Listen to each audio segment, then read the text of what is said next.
mungkin awalnya boleh jelasin dulu apa sih GERD itu? Oke, berarti ini kita belajar bareng-bareng ya, karena kan kemarin lagi rame itu kata banyak yang bilang, dokternya belajar lagi. Oke, sekarang kita belajar bareng-bareng. Jadi GERD itu kan sebenarnya gastroesophageal reflux disease. Jadi sebenarnya kalau bahasa Indonesianya itu bahasa awamnya adalah asam lambung naik. Nah, jadi lambung itu kan ada asam lambung. Nah, asam lambung ya dia naik ke esophagus yang mestinya ada katup, ada sphincternya. Ya, kalau nggak lemah nggak naik ke sana.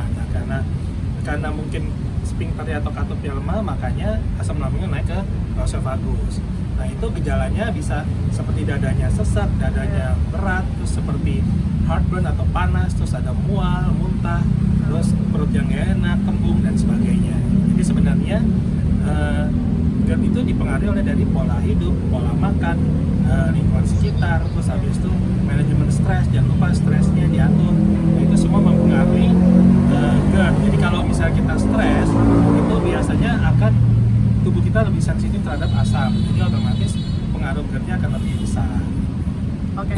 Nah, Dok, kan ini sempat ada rame di Twitter kan, ada salah satu dokter bilang GERD nggak bikin sakit jantung, udah itu aja. Sedangkan dilawan sama orang nggak bikin sakit jantung tapi bikin sesak napas, sesak dada, sakit dada. Pokoknya dokter itu rame lah dikomenin sama orang. Jadi sebenarnya gini, kenapa orang banyak salah sangka? Karena gini tadi, gejalanya GERD itu kan tadi kayak dadanya ternyata seperti heartburn, panas, terus sesak napas, terus kadang dada berasa berat. Nah, itu mirip dengan penyakit jantung. Jadi orang pikir itu ada hubungannya dengan sakit jantung ya. Terus kedua, kayak misalnya begitu GERD kalau nggak diatasi otomatis kan akan stres. Nah, stres itu timbul palpitasi. Palpitasi itu jadi jantungnya berdebar-debar. Orang pikir juga lah ya ke jantung. Nah, sebenarnya yang saya pahami benar si dokter itu bilang, jadi GERD itu tidak menyebabkan secara langsung henti jantung. Nah, mesti tahu dulu nih, henti jantung sama serangan jantung.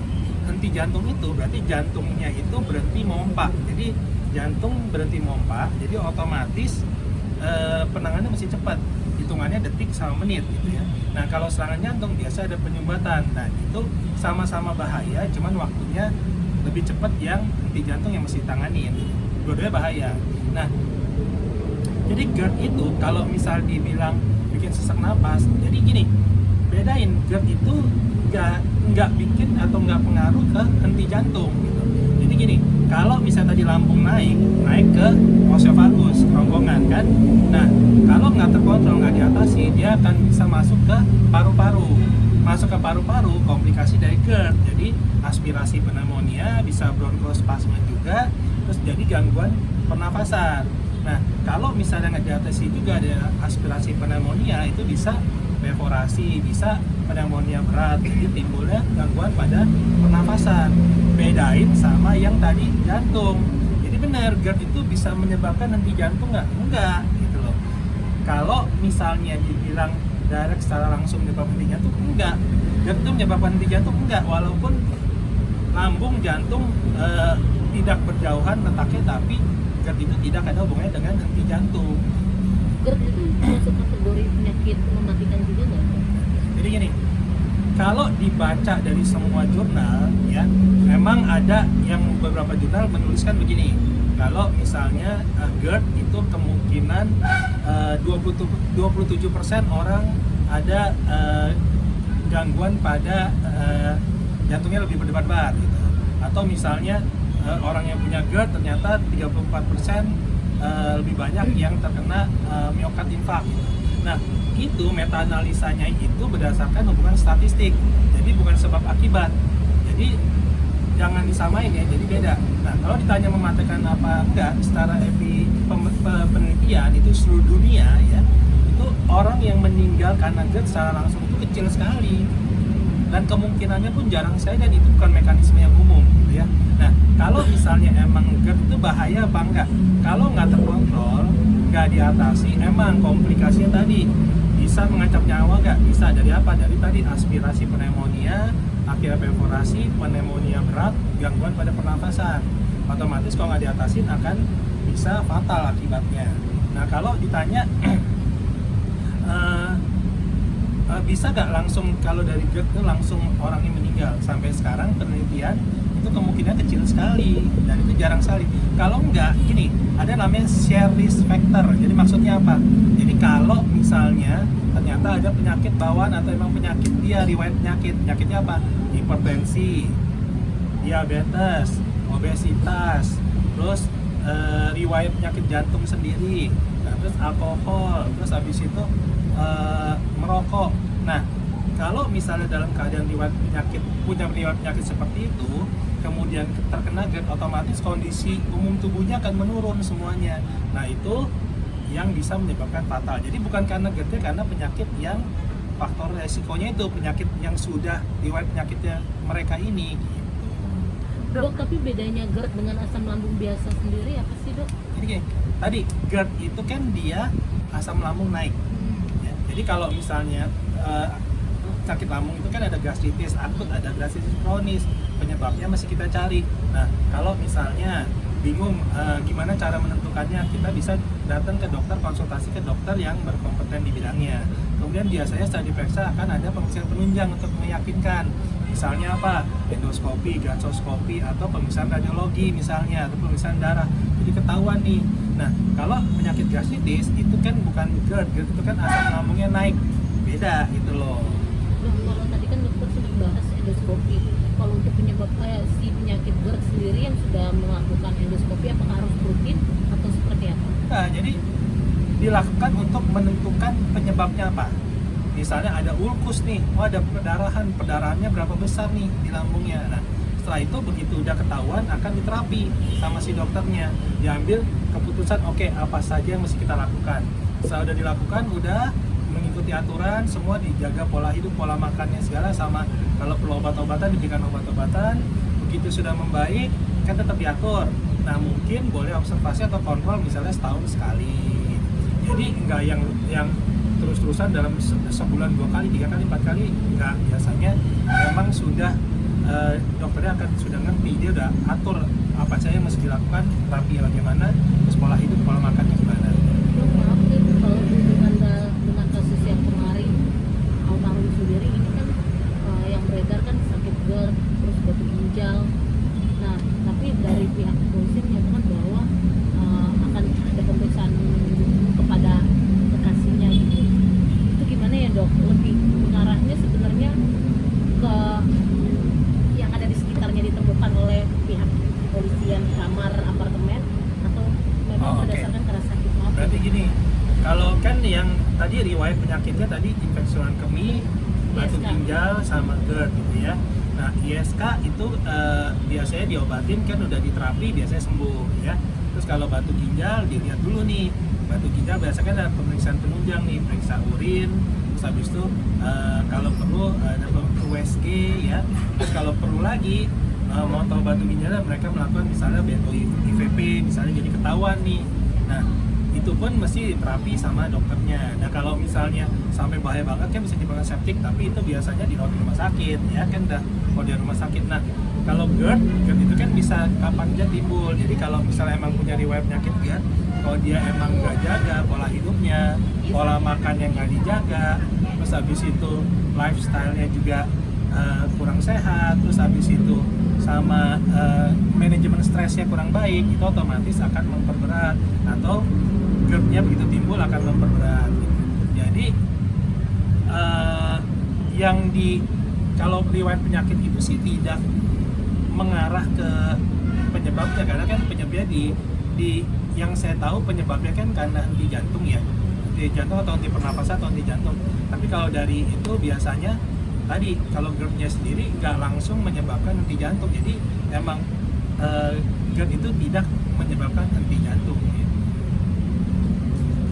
Dok, sedikit kalau orang awam nih, misalnya orang-orang daerah biasanya kan menghubung-hubungkan dengan angin duduk.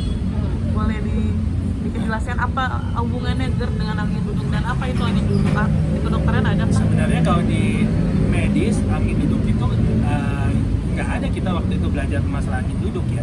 Jadi gini, jadi kalau misalnya angin duduk itu kan orang-orang pada ngomong, terus kalau misalnya ternyata kita duduk kemudian langsung berhadapan dengan kipas angin segala, terus habis itu di kondisi yang dingin kita duduk di anginnya gede gitu kan, terus habis itu biasanya waktu di tempat-tempat yang udaranya dingin, terus habis itu atau AC atau langsung nyemprot, terus habis itu dia mungkin pas lagi kurang fit, makannya kurang dijaga, makannya kurang teratur, nah terus orang bilang masuk angin segala gitu ya. Nah sebenarnya kalau di dunia medis kan yang hal-hal begitu itu kita tidak mempelajari itu dan tidak belajar masalah antara masuk angin hidup enggak gitu ya. Nah jadi kesimpulannya gini, kalau misalnya kita kondisi kurang fit, kemudian angin langsung nyemprot, otomatis kan dia kondisi badannya lagi drop, imun tubuh lagi drop. Nah perubahan suhu, terus cuaca, terus belum kalau misalnya karena imun tubuhnya turun, itu gampang sekali terserang berbagai macam masalah atau penyakit, misalnya infeksi virus, bakteri, jamur, parasit itu bisa kalau imun tubuh kita drop. Jadi sebenarnya lebih ke imun tubuhnya. Nah begitu kalau misalnya imun tubuh drop, terus habis itu orangnya stres segala macam, otomatis akan menimbulkan, kalau emang punya riwayat penyakit lambung, akan menimbulkan proses masalah di gastritis atau sakit lambung. Nah, sakit lambung kalau nggak terkontrol, nggak diatasi segala, lama-lama bisa timbul juga GERD jadinya gitu. Oh, kalau dalam kasus kemarin sendiri itu sampai yang tangan bibir biru, tangan mengatuk. Oh, oke. Itu kalau masalah kemarin yang disangkut pautin, saya juga nggak lihat fotonya sebenarnya. Cuman kalau ditanya begitu gini, kalau masalah bibir mulut biru gini, kan penyebab karena, maaf ya sebelumnya, kalau penyebab kematiannya jadi gini, pertanyaan mungkin gini, penyebabnya apa kalau yang biasanya bibir mulutnya jadi biru gitu kan. Nah jadi bisa aja asfiksia itu kalau misalnya ada penyempitan jarum nafas, jadi kekurangan oksigen. Bisa juga hipoksia itu berarti oksigennya dalam darah itu berkurang.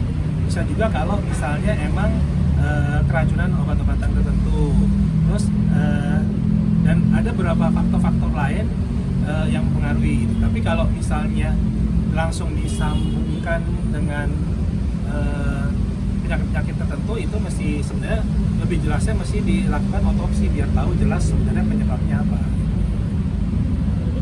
Nah, yang kemarin ditemuin di lokasi kan kabar-kabar dari berita yang beredar di X ataupun sosmed, dok, ditemukan adanya si tabung pink itu, dok, web cream itu.